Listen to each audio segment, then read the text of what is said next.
अस्सलाम वालेकुम। आप देख रहे हैं जबराइल रूहानी यूट्यूब चैनल। मैं हूं आपका अपना माहिर रूहानियत डॉक्टर हकीम सनाउल्लाह।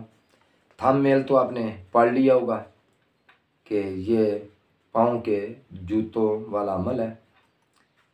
तो मेरी आपसे गुजारिश है अपने नए पुराने देखने वाले दोस्तों से कि आप जबराइल रूहानी चैनल को सब्सक्राइब करना ना भूलिएगा। मैं आपको अच्छी से अच्छी मालूमात आपकी खिदमत में पेश करूंगा, आपकी नज़र करूंगा। जो मैं आज का अमल आपकी नज़र कर रहा हूँ, ये भी एक बुज़ुर्गों से मुझे मिला और मेरा ये अपना तजर्बा शुदा अमल है। जो जो चीज़ें भी मैं आपको बताऊंगा, मैंने उनके तजर्बे किए हुए हैं और आपकी खिदमत में पेश करूंगा। आप भी तजर्बा करके देखेंगे, इंशाअल्लाह ताला हमें साबित कदम पाएंगे।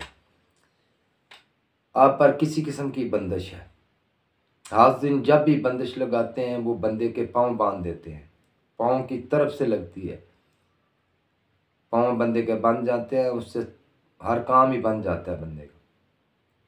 तो आपने ऐसा करना है, अपने पहने हुए जूते, पुराने जूते वो ले लें, उन पे ना आपने कुछ पढ़ना है ना कुछ करना है। आपने सिर्फ उनको जलाना है, जला दें, उनको राख कर दें। जैसे आप अपने जूते जलाएंगे आपकी टांगें खुल जाएंगी, आपके तमाम काम हर चीज़ आपकी खुल जाएगी। ये ऐसी मुजरब चीज़ मैंने आपकी खिदमत में पेश की है और अब आपसे मेरी गुजारिश है कि जबराइल रूहानी चैनल को सब्सक्राइब करना ना भूलिएगा। आप दे मुझे इजाज़त, आइंदा नई मुलाकात से मिलूँगा। अल्लाह हाफ़िज़।